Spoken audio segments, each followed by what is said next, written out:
Hello viewers, welcome back to the new lesson. Today's topic is the summary of the poem Blackberry Picking, written by Seamus Heaney. Seamus Heaney was born in the townland of Tamarin at Moshbourne County, Derry, Northern Ireland on 13 April 1939.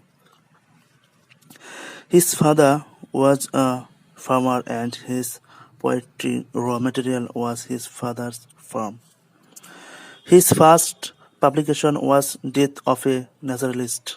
He was awarded Nobel Prize for Literature in 1995. এই কবিতার মূল হচ্ছে মানুষের জীবনের সুখ এবং আনন্দ খুবই ক্ষণস্থায়ী, চিরস্থায়ী নয়।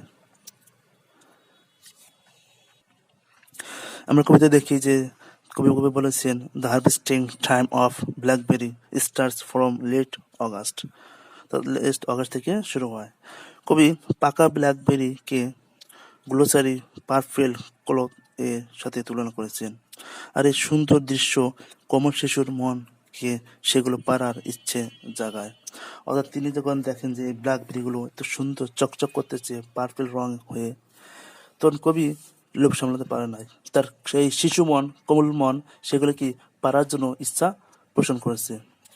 তো আমরা দেখি ব্ল্যাকবেরি পিকার নিজেকে প্রতারণা করে, যেমন সে প্রতি বছর স্বপ্ন দেখে যে ফলগুলো সৌন্দর্য চিরদিন থাকবে, কিন্তু তার হার্ট বা হৃদয় জানতো যে সে নিজের সাথে প্রতারণা করছে, কারণ কোনো কিছু সৌন্দর্য যে চিরস্থায়ী নয়, কারণ এই ফলগুলো একসময় নষ্ট হয়ে যাবে, কারণ ফাঙ্গাস এগুলো কি খেয়ে ফেলবে এবং টক হয়ে যাবে বা নষ্ট হয়ে যাবে।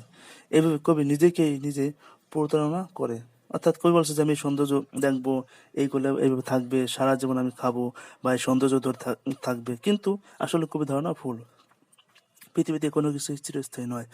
মানুষের সুখ দুঃখ আনন্দ বেদনা সৌন্দর্য সবকিছু কি ক্ষণস্থায়ী।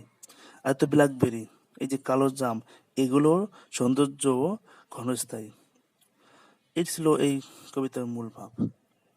তো এরকম আরো ভিডিও পেতে সাথে থাকুন। ধন্যবাদ সবাইকে।